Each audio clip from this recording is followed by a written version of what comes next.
Welcome, Mr. Bowlby, CKLA reader for 5th grade. This is domain 2. The reader, chapter 8. All roads lead to Cuzco. The big question: what were the key causes of the decline of the powerful Inca Empire? By the 1500s, the Inca Empire included present-day Ecuador, Bolivia, Peru, and parts of Colombia, Chile, and Argentina. This long, narrow empire extended from the north to the south along the western coast of South America. It was home to some of the world's driest deserts and highest mountain peaks. The capital of the Inca Empire was Cuzco. The name Cuzco means navel of the world. All roads led to Cuzco, and it was indeed the center of the Inca world. According to legend, Manco Capac, the first Sapa Inca, founded Cuzco around 1200 AD or CE. Can you use those AD and CEs interchangeably? Cuzco was a city filled with impressive stone buildings. The Inca were master stonemasons. They used huge stone blocks tightly fitted together to build palaces, temples, and government buildings. They did not use mortar to hold the stones in place. Important government officials came and went from Cuzco carrying out the empire's business. Few commoners ever entered the city unless invited to a special ceremony or gathering. The Cha, the Temple of the Sun, dominated the Cuzco's main plaza and served as the religious center of the empire. Covered with sheets of gold and silver, its walls gleamed. The temple was reserved for priests. The Sapa Inca, his family, Yakalas, or chosen women. Clothes. Emperor's new clothes. Akals lived together, preparing ritual food, maintaining the sacred fire, and making daily offerings to the gods. Akals wove fine textiles. They made all of Sapa Inca's clothes as well as clothes of the nobility. They used nothing but the best wood, the fine silky wheat fleece of the Vinichu, the wild relative of the llama. These chosen women spent their entire lives working for the emperor. Oh, the fortress of Sachubin. Nice. Sapa Inca Pachui built a fortress in the hills surrounding Cuzco. The fortress, called Sachubin, is one of the most important architectural masterpieces on Earth. Scientists think that it took about 20,000 men about 60 years to complete the fortress. Excuse me. Nobody knows its stone construction. Nobody knows how its stone construction was possible. They did not use wheels to transport large stones or lift them into place. Sure how they know that. The Inca may have used llamas, pack animals native to carry heavy materials. They may have used logs, ropes, and ramps to move massive limestone boulders into place. Stonemasons shaped the many-sided stones with pounding rocks and bronze chisels.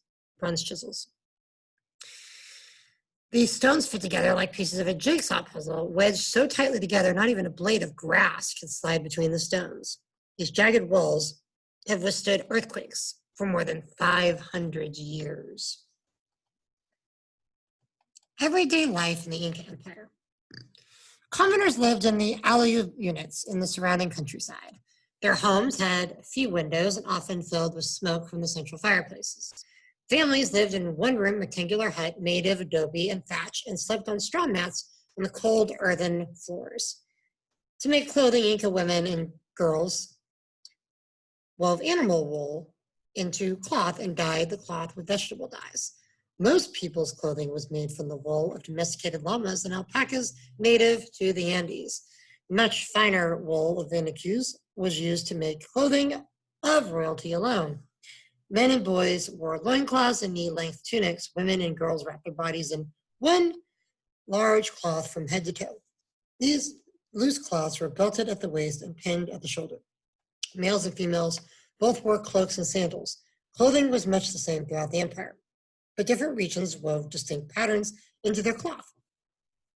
Every region had its own style of hats as well. Skilled artisans populated the hills and coastline long before the Inca Empire came to power. They used metal, stone, and clay to make both decorative and useful tools. Noblemen and women received beautiful gold and jewelry paid to the emperor as part of the commoners' required taxes. Commoners did not always stay in the same place. The government conquered new groups and moved people from existing ALU units to different parts of the empire. These government-arranged relocations killed two birds with one stone, or served two purposes at once. First, the relocation stationed workers where they were needed. Perhaps one part of the empire needed masons, another needed skilled potters or weavers. Second, the relocation made it more difficult for the newly conquered tribes to remain unified. This helped prevent them from rebelling against the government. Royal fighting, Pizarro, and the end of the empire. The government kept tribal rebellions under control. However, a quarrel between two royal brothers nearly brought down the Inca Empire. Brothers Atahualpa and Huáscar were fighting for control of the empire. Their father, Sapa Inca Huayna Capac, gave each brother separate parts of the empire to rule. When the emperor died, both brothers wanted to rule the entire kingdom. They were fighting with each other when the Spanish arrived in South America. The year was 1532. Francisco Pizarro, a Spanish conquistador, was exploring the Pacific coast of South America in search of gold. He led his men through deserts and over snow-capped mountains.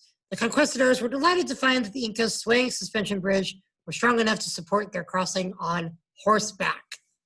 That's pretty impressive. I wonder which person was the first one to test that. Okay. When Pizarro arrived, he found the city of Cuzco weakened from the fighting between the brothers. The Spanish joined forces in favor of Huáscar. They imprisoned his brother Atahualpa, knowing that the Spanish had come in search of riches. Atahualpa made a deal with the Spanish. He offered to fill his prison cell with gold and silver in exchange for his life. The Spanish agreed. Then, at the 11th hour, of the latest possible moment, the Spanish changed their minds. They killed Atahualpa and kept his room full of treasures. Jeez, that's harsh. The Inca civilization began slowly and lasted barely 100 years. Civil war had already weakened the Inca Empire, before the Spanish conquerors arrived. European diseases killed 40% of the Inca population, quickening the end of the empire. When the Inca Empire ended, it was the last pre-Columbian empire in the Americas. Descendants of the Incas still live in the Andes today, carrying on many of their traditions. City in the clouds. Machu Picchu is often called the city in the clouds. Its crumbling palaces and temples were perched on the mountain ridge, high in the Andes, built in the 1400s.